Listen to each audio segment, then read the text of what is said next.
Hey, what's up guys? It's Hidden here and welcome back to the channel. In today's video, I'm going to be talking about what makes Battlefield 4 so great. Battlefield 4, like, to me, it's like the ultimate multiplayer shooter. It always has been in my eyes. Just like the vehicle combat, the the close quarters combat, like it gets very intense. It's definitely better than Call of Duty in my opinion. The older Call of Duties, it gets a little iffy because those are great too. But I just wanted to make a pretty in-depth video about. Sorry about my phone notification. Pretty in-depth video about Battlefield 4 and what makes it so great. So, first off, the history of Battlefield 4. So, Battlefield 4 was released on October 29th, 2013, and what preceded it was, Battlefield Bad Company 2, Battlefield 3, the GOATs and the classics in the franchise. And it had some controversies. It was buggy and it had a pretty bad release. A lot of popular YouTubers at the time were calling the game too broken to even play. And if you guys don't know, this channel that used to do something called Battlefield Friends, they used to make a lot of fun of the game when it first came out, and it was pretty funny, honestly. It was great. So after a few updates leading up to June of 2014, the game finally was pretty much fixed. The netcode, the tick rate, and a lot of other things about the game was fixed, and it went on to become, truthfully, one of the greatest Battlefields of all time. I mean, there are a lot of people that consider Battlefield 4 the best, or at least their favorite. So, something else I wanted to say that kind of helped this game with its promotions, and it'll lead us beautifully into the next point, is around September of 2016, in promotion for Battlefield 1, DICE made every DLC map for Battlefield 4 free. If I remember correctly, it was like for like a week maybe, or it was like one pack per week. I can't really remember, but that was my first taste at, getting to try out the DLCs, and let me tell you, whoa. The maps in this game are, I'd say, already pretty good. Like the one I'm playing on now, Gold Mud Railway, it's a great map. But the DLCs, they took it a step further. Truthfully, a far step further. So, Battlefield 4 released with 5 DLC packs and 2 free DLC packs. And the 2 free ones, I believe, are Night Operations and Legacy Operations, if I'm not mistaken. But they released in this order. It started with China Rising, then Second Assault, then Naval Strike, Dragon's Teeth, and then Final Stand. So I just wanted to name a few maps and talk about a few of the DLCs right quick of some of these places. And well, first off, China Rising, I think my 2 favorite maps would be Altai Range and what you're seeing now, which is Silk Road. Silk Road is definitely one of my favorite maps, just because of, like, it sucks if you hate air to ground combat, but honestly, it's just a big open map. Getting into Second Assault, that whole DLC is amazing because they're Battlefield 3 maps. I mean, I can't really say much about that, and I wish I could have gotten footage of it, but a lot of the servers now, as you'll see a little bit later in the video, there's not, like, too many left on the PlayStation side of things, at least, and so it's kind of tough to find all the footage I need. But next up is Naval Strike, and to be honest, this is my least favorite DLC. Something about those boats used to really piss me off, but I think Operation Mortar was the best map. It was just my favorite because of the castle on the top and, the little sneaky ways below. And also, Carrier Assault was one of the greatest game modes to ever come to any game, I swear. Dragon's Teeth, this is probably one of my favorite DLCs as well. I think Pearl Market or Propaganda would be my favorites. Probably Pearl Market is because of its, like, close quarterness and it's just chaoticness. And Final Stand, well, Yeah, this is a Hangar 21. So, um, yeah. And the other one I really, really enjoy, which I enjoy it more than Hangar 21, would be Giants of Corellia. I think that one is amazing. So moving on into the vanilla maps of Battlefield 4, one of my favorites in the whole game is this one, which is Gold Mud Railway. I think that the base maps for this game are a bit weaker. Personally, I think Flood Zone was pretty unique, but annoying at times. Dawnbreaker kind of got similar. People, hiding on the rooftops and stuff. But, that's what makes Battlefield Battlefield, Besides that, I really did enjoy all of these, all the maps. Like, Paracel Storm was very unique because of its Levolution capabilities. Like, this map right here, Hangar 21, is unique because of that, like, pod shooting feature.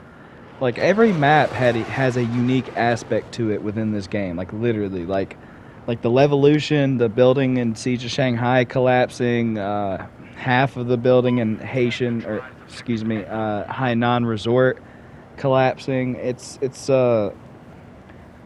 the Levolution really adds to the whole war aspect of this game. And I guess my next point is, like, it's literally war. Like, this game is, like, I don't know how to put it. It's all out war. This is all out war.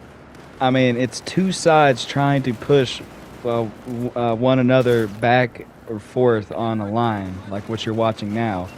And it's a combination of teamwork and just playing the objective. Like, that really makes Battlefield so special. I mean, there's so many different types of encounters and things that you can do in this game, like ways you can go about situations. And there's always these things called only in Battlefield moments, like where you can just look up at a fucking literally at a jet and shoot it while you're in a tank. How badass is that? You can't do that in Call of Duty. Like, I'm just saying, man, like, Battlefield is its own brand of awesome. This game was so cool that you could have your own servers with your buddy and your own custom stuff, like your banner, and say stuff like that. But, my next point is weapon variety. Now, this is what I mean.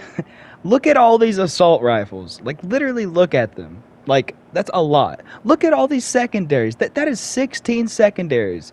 Okay? Like, and all of those PDWs. Like, literally, it's just, it's insane to me because, like, the amount of, I don't know, like, customization that I feel like we've lost in a lot of modern shooters and stuff. It's crazy. Like, I don't know, like, Battlefield to me felt like they just had so many different, like, attachment options and way you could run your guns and loadouts and stuff. And the only thing that came close to that for me was, like, the gunsmith from Modern Warfare 2019. And that's just because it reminded me of Battlefield 4. But, like, they have so many different unique weapons in this game. Like, it's not just your typical M16, M416 AK. Like, they have so many unique weapons. Like, the one I'm using right now. This is the AN-94. And it's an assault rifle. And it looks like an AK, but all the weapons, they work differently. And they all work together in certain types of ways. And this one has a burst fire mode. That supposedly makes it really good, especially if you're playing hardcore. Then you have the PDWR. I mean, look at this little gun. It's cool. It's a fast-firing little SMG, you know? Like, these weapons, they're so unique. Not to mention the F2000 right here. I mean, like, the F2000 is such a funny-looking gun. It'll always be hilariously just weird. But, like, that's the beauty of it. It's like these weird-looking weapons are actually really good. And they're fun to use, just like pretty much every weapon in Battlefield 4. And who can forget the CBJ MS? This is definitely one of my favorite little, Glup Shitto weapons. You know, the random weapons that are just weird, but they're really cool and good. my next point are the vehicles of Battlefield 4, or the Battlefield in general. I think that's probably what makes Battlefield stand out from Call of Duty, are the vehicles and like the large scale battles. So like there's things like tanks, like there's a buggy, like you can use these things for any purpose, like this buggy to go hide in a building and become a silent sniper, or like you can really use these vehicles for any purpose. Like look at this right here and tell me how many vehicles you see going across the screen right now. Like I see jets, a helicopter, like 3 tanks at the bottom of a map, anti-air. Like there are literally so many different vehicles in this game, and cool ass vehicle moment, like the aforementioned jet shot from a tank, or taking out a full chopper of dudes with your RPG. I mean, it is just insanely satisfying. So the amount of like detail and effort that went into these games, I mean, like Gold Mud, you could walk up to this random box, hit a button, and then boom. You could also hide in the collapsed, dilapidated buildings. I mean, just look at the detail in all of this destruction. Like, this is war. All-out war. Like, this is me hiding inside of a building waiting to get a shot on somebody, because who the hell would ever know that you're going to be wanting to hide in a building? And lastly, one of my favorite details is the end game screen, how you're still, like, alive and active so you can, like, crash your helicopter and stuff. However, just like with all good things in life, it must come to an end. You see, I'm scrolling through the server browser for PlayStation 5 Battlefield, and yes, you see servers that have a lot of population and players, but the ping and the connection, they're not good for over half of those servers. So if you really like boil it down and then just do North America, there's probably about like 4 to 5 64 player servers that are constantly full. And if you're really thinking about it, it's just kind of like, you know, I guess it's because the game is just so, I don't know, just old. It's a great game. It's just one of those old games that has a very loyal following. But, you know, I encourage you guys that if this video made you consider your Battlefield love, or if you want to get into the series, this is probably the best game for you. I don't know how much it's running for right now, but I really don't think it'd be any more than $20.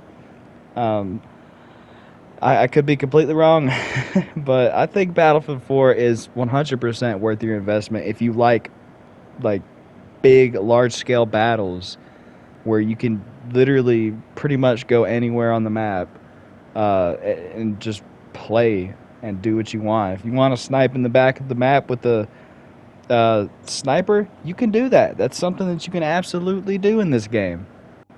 In conclusion, I think Battlefield does what it was meant to do. Be a very fun, engaging, team-based multiplayer shooter.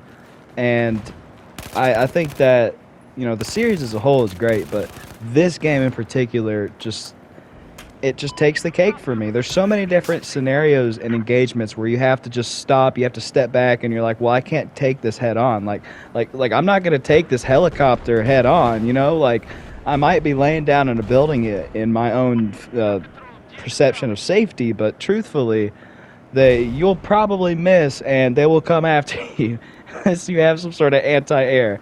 My thing is, Battlefield is a game that offers you a lot of strategy and a lot of tactical gameplay, but it's also not like as hardcore as Hell Let Loose or Arma or any of those other like real serious Milsim type games. Now, Battlefield has a hardcore mode which is pretty close to Milsim, and I will go out on a limb and say the first like real Milsim, at least for PlayStation players, like for me at least when I was younger, was PlayStation 3 Battlefield 4. Like, I was literally in a clan and everything. But, you know, it's also got the other side of the spectrum, where you can play, like, Team Deathmatch and, like, a Search and Destroy-ish game mode, you know, like, game modes like that. So it's got a lot to offer. Now, it's going to be really hard for you to find any type of other game mode aside from Conquest, Rush, and those are about the 2 most popular I see. And something else I didn't mention, and obviously I couldn't get footage for because, you know, I'm kind of there's only so many things you can do on a dead game. And so I couldn't get footage for like air superiority, carrier assault, and those are some very good, fun-ass game modes. Like, Battlefield 4 had some amazing, smart game modes. I think Battlefield in general, because of like Breakthrough and then, what was it, like Pigeon Assault from Battlefield 1. Like, Battlefield has always been known for some very amazing, unique game modes. So I genuinely think that if it's on the table for you, if you really don't know whether you want to get this game or not, well, okay, I won't be responsible for anybody buying this game and not having a good time. That's not what I'm saying. I can't force anybody to do anything, but do I highly recommend this game for people who love the FPS genre? Hell yes. Absolutely. If you like Battlefront and the vast scale of that, this is Battlefront, just more realistic, you know? It's just a very, very solid game, like 100%. A lot of the issues that were with the game, they've gotten fixed now, and so it's a very solid game. I have nothing else to really say. You know, besides the DLC still being $15 a piece, that's a little scummy. I don't understand why any DLC is worth any money that's over 5 years old. And I'm being genuinely serious. But that's gonna round out today's video, guys. I just wanted to get on here and try to, you know, do a higher effort type of a editing job and like a video essay sort of Battlefield 4, similar to what I did of the prequels and all sorts of other things. So I really do hope you guys enjoyed the video. Comment down below what you think about Battlefield 4, whether you think it's a good game, a bad game. I'm open to all opinions. But without further ado, I hope you guys have a great rest of your day. Peace out.